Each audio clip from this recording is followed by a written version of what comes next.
everyone, and a very warm welcome to this Vibe webinar on the changing face of workplace wellbeing. We are live from a mostly locked down New Zealand, except if you're in the south, in which case I'm very jealous of your takeaway coffee.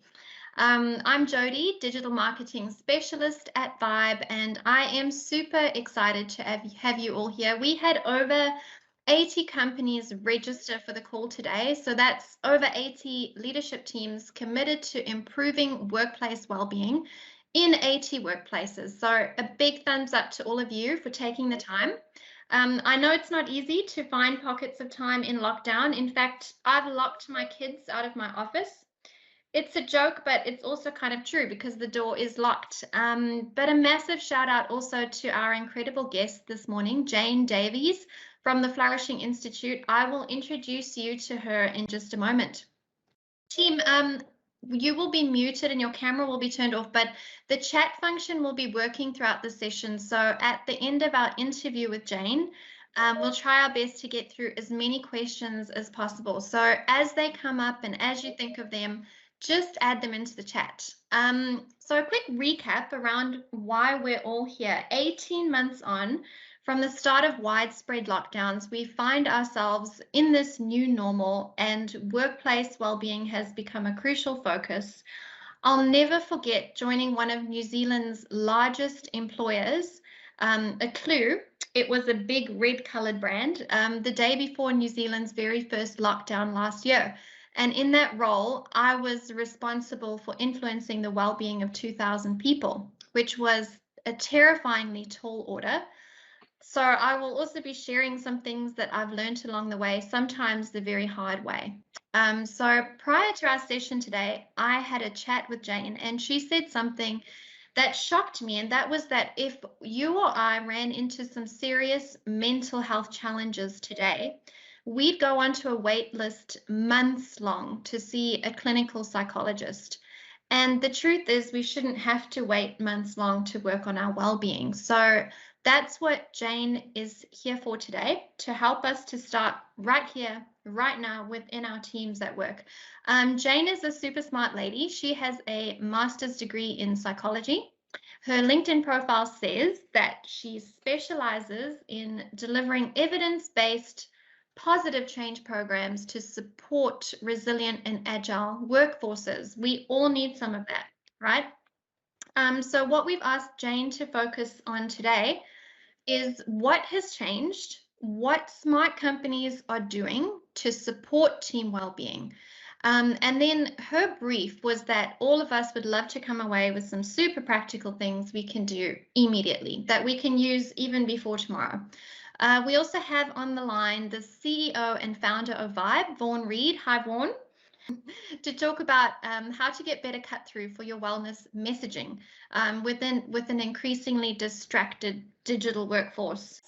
Okay, so enough from me. Jane, workplace wellbeing has moved higher up on the agenda than it has ever before. What's changed? So thank you so much, Jody and Vaughan, for having me here this afternoon. Kia ora koutou, everybody.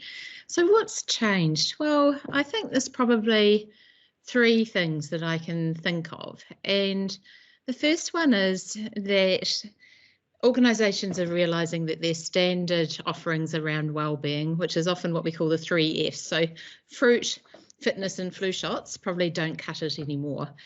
And wellness is not a one and done conversation. It needs to be ongoing. So I'm going to come back to that point a little bit later on because it's a really important one. The second one is I think organisations are starting to realise that wellbeing can shift. And that's one of the reasons it needs to be an ongoing conversation. So that you know in your life how you have periods where everything's quite stable and quite orderly and quite calm, and then out of the blue, something happens and you're in this period of disorder. And then it settles down into some form of or shape of reorder. And that's just life, that's how it works. But this is why people struggle at different times and different triggers can upset them. And so, you know, we don't know what's going on for everyone in their backgrounds. And And lockdown, we've seen many instances of this, and I'm sure you have in your organisations, and I'm aware of it, where lockdown can be a trigger for many. And I had someone yesterday in a program I was running who said her post-traumatic stress disorder had been triggered by lockdown, which was a real surprise because she had trauma from the earthquakes in Christchurch 10 years ago. So you just never know what's going on for people, and their mental well-being can change. Jane, I Yep. read an article yesterday which echoes that in the Australian Guardian. It was actually around the concept of invisibility, and I wanted to actually quote from that this morning. It was quite something. It said, employers are in danger of losing oversight of the mental health and capacity of their employees. People are literally turning off their cameras in meetings, trying to hide what's going on, trying to absorb the stress. So have you seen that reflected in terms of stories from the trenches? What are employees struggling with right now? What do we need to focus on given these ongoing lockdowns? Yeah, I'm noticing a number of things, as I'm sure everyone on this call is. But before I describe some of the things I'm observing, let me say that getting through to our people is really difficult because of the state of distractedness and busyness.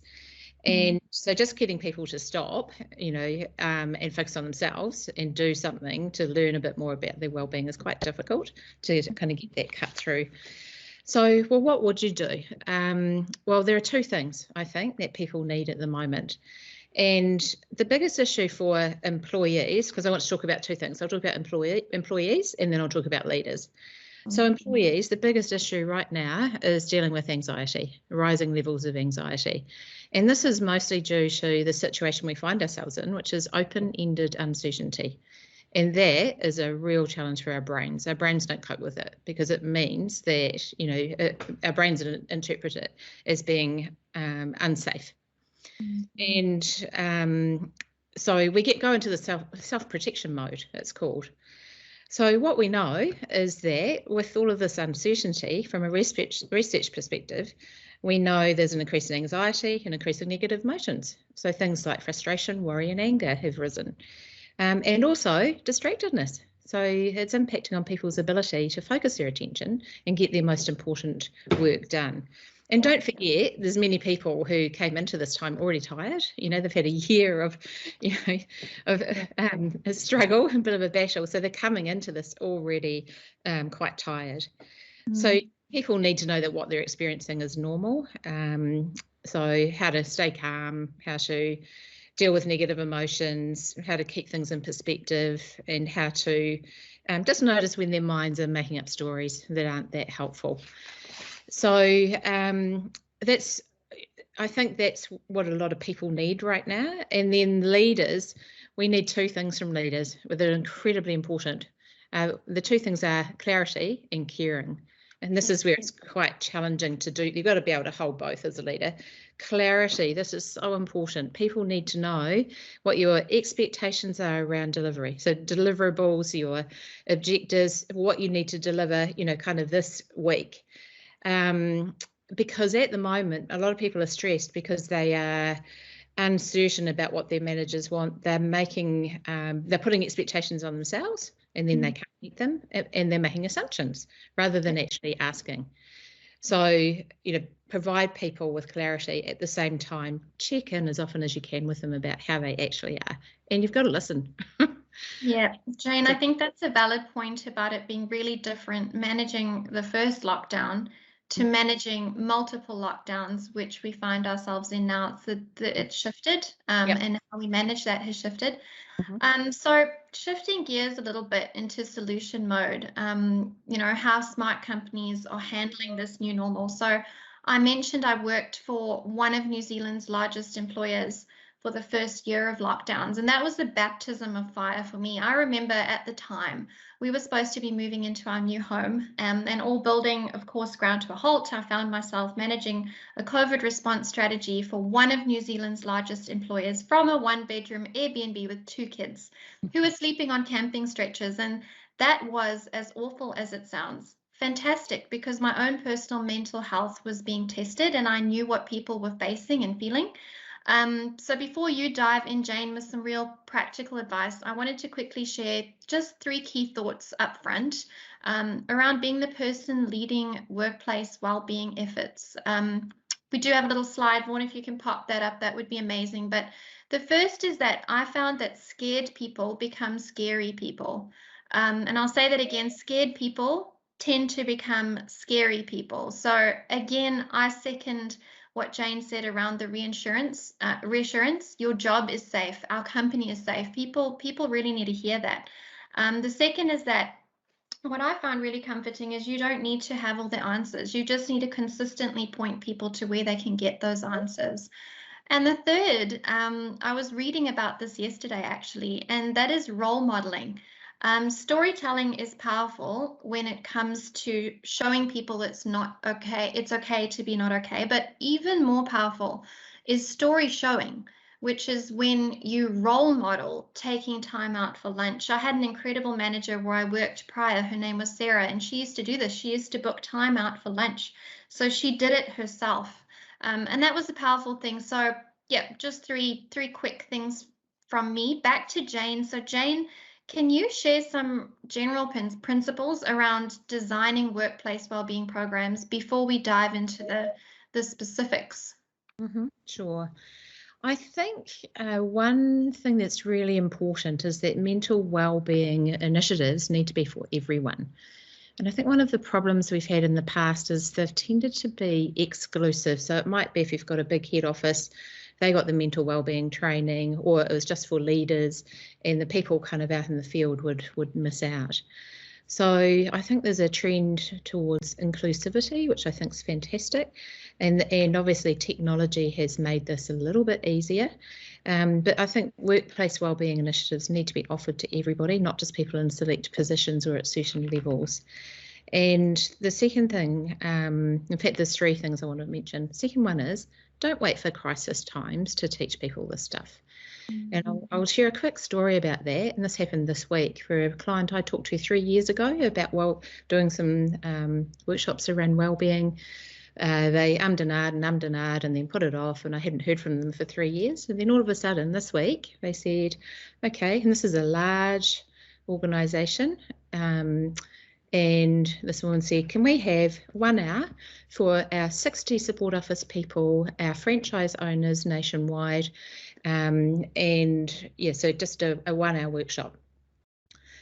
And actually want question time as well. So in reality, they're giving them a 45-minute workshop and hoping that you know, meets everybody's needs. Solve And the world's problems in 45 minutes. yeah, exactly. So don't wait for the period of disorder and chaos. It's much better if you're proactive and give people these skills early, and they're much more open to learning then, because once you're in this state of kind of disorder, so you're not very open to learning. So get in, start early, and include everyone if you can.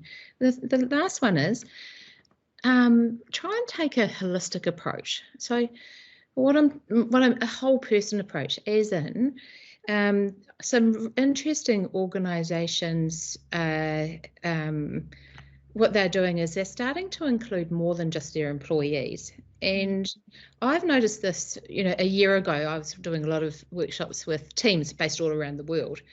And these were, people in lockdown situations. And often I'd notice someone sitting next to the person.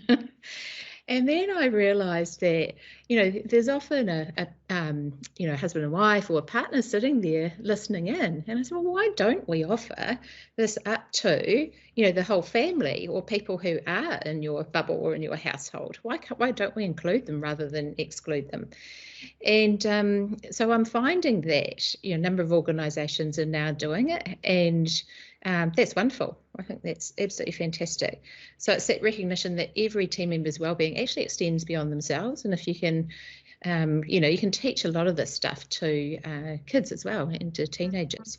So that's really cool. Yeah, I think that's a very valid point. So taking a holistic approach and throwing the net wider. Do you have an example of where this has worked? I know you and I chatted about a landscaping company you worked with recently. Yeah, this was amazing. This was in Christchurch where I live, and the landscape company, they offered a 90-minute workshop to all all of their employees. So they gave them permission to drop their work for the morning pretty much, and brought them together. It was at a working men's club not far away. And despite misgivings that people, doing landscape type jobs would actually be interested in this stuff, well, they expected 90 people to turn up. 120 did. Every single person turned up early. There was not one person who was late. And then the interesting that happened after it, everyone paid attention. They were an extraordinary audience. And then someone said, do you think that we could do this, offer this to our families as well? And so afterwards, the leaders talked about it and they said, yeah, sure. So we're running another one actually next week, and hopefully if we're able to, and that includes family members. And the thing that the leaders reported after the workshop, and this is good and bad, they said, wow, it created a real buzz around the business, and a lot of people talked about what they were experiencing and how much struggle they were going through. So, which is good because the leaders got to hear about it, but it shocked them about how challenging it was for a lot of their people. So they found out probably more than what they wanted to find out, but at least they were doing something about it.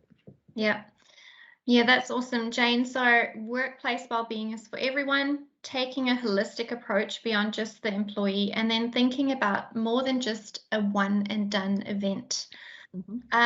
Jane, moving on to what people can do. So this is the part that I'm super excited to chat about. A lot of people on the call who want to take action right now. Where do they start? Can you speak to some things that would be powerful for them to put in place? Yeah, I can. I mean, at the moment, there are lots of options in terms of you might want a guest speaker on a topic, and they, kind of that big bang approach. But it's really important to then add on to that opportunities for people to learn very simple, practical things they can do every day to apply what they've learned. So not just telling stories about, people's struggle with mental well-being, but actually sharing with them very practical tools that they can use. And there's lots of resources available. If you go to the Mental Health Foundation, they've got amazing resources there. The Māori model of mental wellbeing, Te Whare Tapa Whā, is amazing. That's a wonderful place to start if you're looking for a wellbeing model. So you don't have to start from scratch. I think there's a lot of information out there already, but it's just working out, well, how do you communicate it and make it available to people, and finding multiple different ways of getting the information to people. Yeah, I think that is so key, that we're a conduit, or signposting people where to get help is key. That the information is out there. Like you say, I found something as simple as even compiling a list of the top 10 resources for entertaining kids can be something useful to send your people. That was incredibly powerful for me in a prior role. Hundreds of downloads of just a toolkit around how to keep the little ones busy. Jane, what are some other practical things that smart companies are doing right now? Right now? Okay. So I've thought of a few things that stand out to me. The first one is, and I've mentioned this already, have the conversation with people about expectations, priorities, deliverables, and do it regularly. Weekly would be ideal. And ask how they're doing personally, and give them permission to take breaks and look after themselves. That has to be a priority. The second one, we've talked about providing kind of formal resources and information, but I also like, and have seen this work just in the last week really, really well, we provide informal sessions for people. So I've got a client who, and it's a large client, they're offering drop-in wellbeing sessions. And they've been incredibly successful. So whereas in the past they've had the more formal, invite to this wellbeing workshop, and you might get 10 or 12 people turn up, We've had 5 of these sessions in the last week, and each one has had 30 to 40 attendees. And the messaging around it has been, come along if you can. If you need to go during it and deal with kids or whatever, no problem. If you need to drop out, come back in again. Or if you can't, we'll record it and send the information. So that's been... Would you set a theme for something like that, or is it just literally come in and chat about anything and ask anything? Structure. Yeah, so I'll present information and then and they'll ask questions in the chat, and it's led to really, really open, robust conversations. And the other wonderful thing is they're sharing with each other about ideas that work. So that's really cool. They love hearing each other's stories of what's happening for them and what works well in their context. So I think that's a great, I would really encourage organisations to try that model, and finding what is already working in your business and doing more of it, I think is important. Jodie, you've mentioned this other one, which is leaders role model the behaviour you want, and all of your actions are contagious. And if you're calm and in control, then your people will be too. And if you take the time to look after yourself, then you are giving permission to others to do that as well. So I think you've got to really think carefully about and pay attention to what you're spreading, consciously or unconsciously.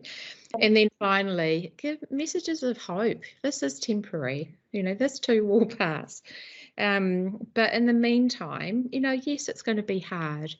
And, you can kind of normalize what people are feeling. Yes, you might be feeling like this, and that's okay. But we'll support you in any way we can. So those would be the main things. And then, yeah, I think that's about it. Hey, Jane, what would you say to people who are listening to this and they feel like they'd be opening a can of worms if they ask their people how they feel? I know sometimes, there's a feeling that you open it just a crack and then, what are you going to find underneath there? Yeah, it is scary to ask those questions because, because actually that's all about you and your fear. I don't know what to say. I don't know if I'll cope. I don't know if I'll be able to help them. So notice that story you're telling yourself, and it's much better to have the courage and just take the time and just say, hey, I'm noticing you've been a bit quiet. Do you want to have a chat about it, or what's going on for you? And if someone doesn't want to talk, they'll tell you. Or you could say to them, look, it's fine. If you don't want to talk to me, then who would you talk to? Yeah. So, yeah, there are ways around that, but it's much better, rather than being scared of having the conversation, take that tiny step forward and ask the question. Always better to ask than not.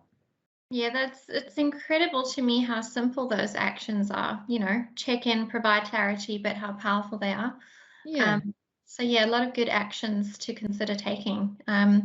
So I would like to segue now for just a couple of minutes before Jane takes some questions to how to get wellness messaging to people. At the moment, we don't have a captive target audience. People, are ignoring emails, intranets go unread. We have, as I said, we've got Vaughan here, the CEO of Vibe, and what I've asked him to share is just a little bit more around helping companies solve the challenge of getting wellness information to your people. Vibe works with some of the biggest businesses in New Zealand, from Fisher & Paykel to the Warehouse Group. So they are experts at solving sticky comms challenges. And Vaughan, you've spent several years working with leadership teams on these kinds of internal comms challenges and how to actually reach people with messaging. What are they facing at the moment? Yeah, kia ora, everyone. I think one of the biggest challenges we see is the ability for organisations to embed programs within the workplace that's truly going to achieve long-term change. I think it's been mentioned today, we're dealing with one of the most distracted workforces in history. Which makes it extremely difficult for organisations to deliver programs in a way in their workplace where people will take notice, but more importantly, they're going to understand and retain the information that's being presented to them. There's no doubt workshops are a great vehicle providing that experiential learning in a group learning environment, but the challenge lies in our ability to retain information over time. Some of you may be aware of what's called the Ebbinghaus forgetting curve. simply put, it implies that 50% of the information is lost within the first few hours of learning. And on average, only 20% of information is retained after just 1 week. So Are you very saying scary there's a stats. science to me forgetting what I've heard? Yeah, definitely, and I'll be right at the bottom of that average as well. Repetition is the key, and as a business, what we've found is that a snackable learning strategy is really important for that ongoing retention of learning. So yeah, we've partnered with the likes of the Flourishing Institute and other content experts to produce these snackable learning programs, which is where we take the key learnings from the workshops and it's delivered throughout the workplace, but in a really highly visual, highly engaging format. And the key thing is it's delivered with the level of frequency that's going to be required to embed long-term learning. So that's interesting. Snackable learning is not something we hear about every day. What is that, and how can I apply that kind of approach, across the business? Yeah, so snackable learning really it's a term that we use quite heavily, but really what it is, it's blending the best parts of a micro learning strategy, which delivers short bursts of bite-sized content, and that snackable learning philosophy, the nudge learning philosophy, which is the positive reinforcement of indirect suggestions to influence behaviors. So this type of learning, this style of learning is required to combat the natural tendency for people to forget what they've learned. If you look at embedding, if you're looking to embed a snackable learning strategy within your workplace, there's 5 fundamentals which we've found to be really essential to get the results. Number 1, of course, is snackable, obviously. It's about presenting just the core essence of the message and nothing longer than a tweet. Points 2 and 3 is really about being highly visual and lively, plenty of movement. It's critical if you want to capture and hold people's attention. And there's a saying out there, of course, with especially Millennium Generation Zs, static message is a dead message. So movement's really important. Points 4 and 5 is really how you get the content out into the workplace that's going to get results. And number 4 is in your face. Actively put information in front of your workforce. Don't expect people to go and hunt it out by having to open an app or go into a workplace application, because generally they don't. And lastly, and most importantly, it's about repetition. The channel that you're going to push content through needs to be able to support the ability to deliver information with what we call spaced repetition. And I'll talk about this further in a little bit, but it's got to be done in a way where it doesn't intrude or disrupt people as they go about their day-to-day work. But without this, it's very difficult to achieve that long-term change and to get the results that you're looking for. Yeah, that's interesting. You talk about getting messaging cut through, but also that we're supposed to repeat the message for long-term change. So I'd like to ask a little bit more about why repetition is key, and why it works. Cool. Yeah, sure. So you may be aware of what's called the 7x7 rule. This simply implies that a message needs to be seen 7 times in 7 different ways before a person's going to take action. And during lockdown, if you've got kids, you're no doubt having to use the 7x7 rule plenty during the lockdown. But when it comes to influencing long-term behavior change, key messages need to be seen 17 times. Yes, 17 times using spaced repetition. Does So that this apply is to wellness messaging as well? for Workplace. sure. It's in any form of learning and development where you want to embed a behavior change over the long term, rather than that flash in the pan approach. You've got to get that frequency of message, and the magic number out there is 17 times. That's plenty of information online that you can find out more about it. But it's it's where you space that frequency of message as well. It's not just putting a message up on a screen on repeat or on the desktop computer on repeat. It's about getting that frequency through spaced repetition over ideally a number of months. If you have a message on repeat, it has the opposite effect. People end up blocking that out. So if you consider the tools that most organizations have to hand to be able to embed programs into the workplace, getting this level of repetition is pretty much nigh on impossible.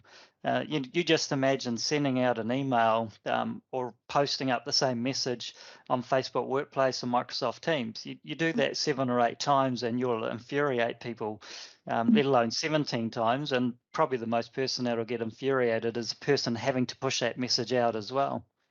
Yeah, for sure. I have nightmares still around transforming lockdown messaging into different messages for different platforms. And eventually sometimes you just want to give up. So if it's impossible to send people 17 emails, 17 team messages, Vaughan, I'm keen to see an example of what works and why.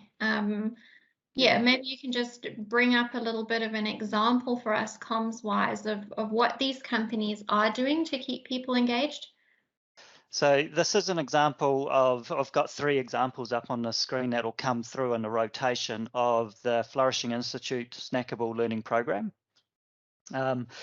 So the Snackable Learning Program is using what we've developed templates for learning and development to specifically leverage snackable learning and development. So we've worked with Jane to take content that's sitting in an Excel spreadsheet, injecting it into these slides that do all the automated part of getting content in that snackable, visual, lively format with that spaced repetition.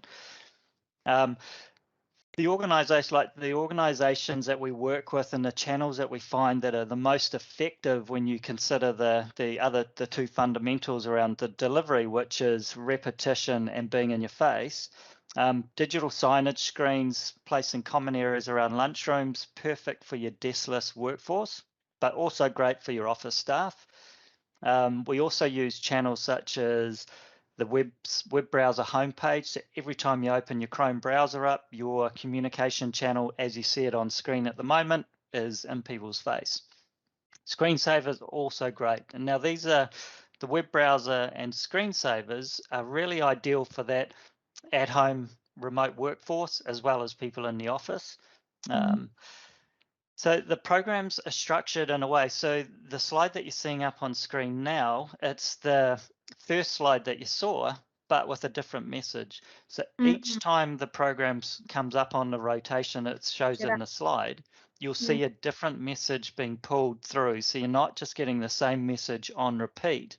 And as a person managing your program or delivering the wellbeing into the workplace, you don't have to, it's a set and forget. You can preload all the content into the Excel spreadsheet, and then the program structure or template does the rest for you. Yeah, it's good to see that tweet-like communication in action. I think that's pretty smart and a really good message around using a snackable approach.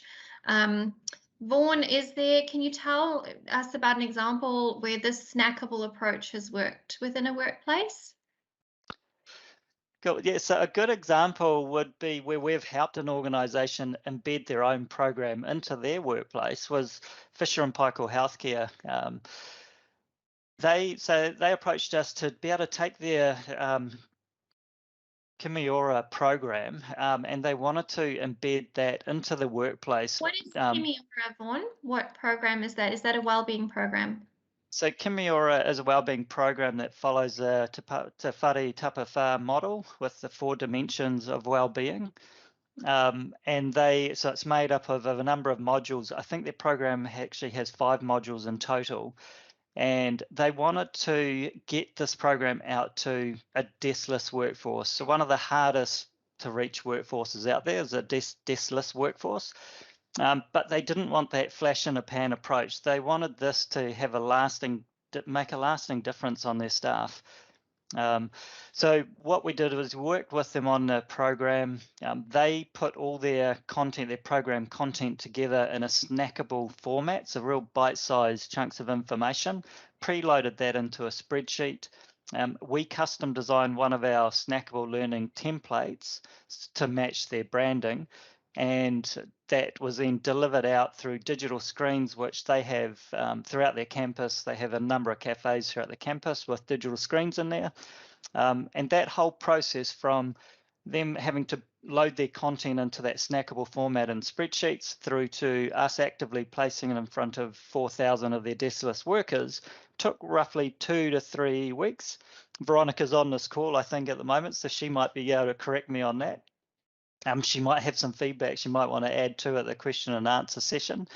But yeah, the feedback that we got from Veronica after pushing out the program is, it's been greatly received by the deskless workforce, and that it was a real easy process for them to go through to learn how to take these programs and produce them into that snackable format. Yeah, hey, some great principles there around using screens or even screensavers to reach people. And then keeping information concise. I've written that down as well across as many channels as possible. So team, if you'd like to, I suppose, receive more information on Vibe or on that content or how you can turn your content into something snackable, pop into the comments and I'll send an email after this as well. So we're going to go to some questions. We do have about 10 minutes left just to ask Jane or ask Vaughan some questions. So I will jump onto the chat. I've been deliberately avoiding the screen so I don't have to look at my own face. Right, so we've got one here for Jane. Could the introduction of short-term deliverables make people worry about long-term job security? So in other words, if I'm asking them to do, Yeah. could that start to make me worry about the security of my job if I don't? Yeah, that's quite a good question, actually. I think that one of the important things to do, along with the short-term messages about short-term deliverables, is to make sure that you're also giving messages about how they connect in to the bigger picture, to the purpose of the organisation. So make sure you're really clear about you do this job and this is how it relates to, what the organisation is about. So you kind of take that long-term view, while at the same time, just this week the focus is. So you kind of got to hold both. Yeah, so relating the person's role to long-term strategy, I guess, provides that. Yeah, that feeling of connection. I'm important. Yeah. Yeah. We've got another one. We'd love to hear about leadership comms, how to make leadership comms more engaging and impactful, especially when people are working virtually. That is a really important one, I think. I wish I could solve that one. So engaging and impactful, what we used to do where I was prior, I'll call it the big red brand, is that we had leaders going live a lot, and they would just go live on Facebook Workplace, literally put the camera to themselves and talk and be real. We had leaders sometimes sharing the bread that they made. We all do three things. We make bread, we do homeschooling, and we walk our dog. So getting them to share how they were coping was quite powerful. Anything that really resonates with I'm experiencing it too, I found really powerful. And again, role modeling those good behaviors. Right, we've got a couple of people who want information on the program, which is awesome. Jane or Vaughan, did you want to comment on making leadership comms more engaging? So from my point of view, I think if we look at how we work with snackable programs, to me, it's all about if it's going to be delivered in a digital platform or pushed out into the workplace rather than being video conference style approach. If we took that, how do you deliver that engaging workplace from leadership into the workplace? It's got to be lively and it's got to be highly visual. There's a science out there around visualization of communications, and one is it not only circumvents the gap from a language barrier point of view, but also the human brain's processes visuals 60,000 times faster than text-based messaging. So the more that you can visualize your messaging and visualize the content that you're wanting to push out to the workplace, the faster it is for people to be able to understand it and also retain it. No more emails, in other words. No more emails. No. Emails. Someone is asking, I've just started a workplace wellbeing role within a I think they mean medium-sized organization. I'd love to know where to access some resources. So where do people go to make a start? Maybe Jane, you can answer that. Where are some good resources? I would start with the Mental Health Foundation, and they've got a load of resources on their website, but they've also got lots of links to other organisations. And actually, the Ministry of Health has done really well. You put that up. The Ministry of Health's got some great resources and links to a whole lot of organisations as well. So if I was starting from scratch, I would look to those two places because there's a lot of it good, and it's good quality information, and that's really important if you're starting. You want it to be robust. Yeah, and again, you don't need to have all the answers. It's continuously pointing people to where to get good answers, where to get help, where they can reach out. I think is key. Yep. A lot of people wanting information on the Snackable, how to turn their programs into snackable learning. So we'll send that out after the chat. Does anyone else want to unmute themselves and ask a question or paste it into the chat? I'll just give a couple more seconds and see if anyone is brave enough to unmute themselves. Brilliant. Actually, I'll just make one point, Jodie. I can see on the screen there where you've got the resources, and it's got the 5 ways to wellbeing. Yep. Again, if you're a small organisation, you're starting from scratch, the 5 ways to wellbeing model is actually really simple, and it's used by a lot of organisations, and there's lots and lots of good quality content already there, so you could just kind of take a lot of that and use it straight away. That is from the Mental Health Foundation, correct? It's on there. It'll be part of their resources. It's from another organisation in the UK, but it works really well. Perfect. So my top takeaway today, I've written this down, literally is start now. It doesn't have to be complex. There's great material out there. There's incredible support out there. I would like to say a big thank you to Jane and to each one of you on the call as well. So many companies inspired to go out there and make a difference to their workplace. So really, from Vibe, from the Flourishing Institute, do reach out if we can help you. And just a huge thank you, and mā te wā and goodbye. Thank you so much for joining us.